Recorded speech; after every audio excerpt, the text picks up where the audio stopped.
సంఘమై నీ స్వాస్థ్యమై నన్ను నీ ఎదుట నిలపాలని ఆత్మతో మహిమాత్మతో నన్ను ముద్రించి ఉన్నావు నీవు.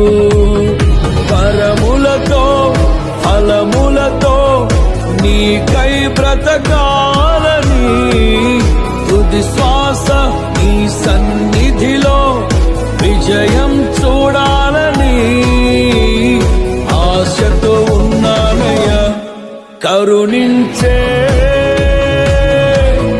యేసయ్యా,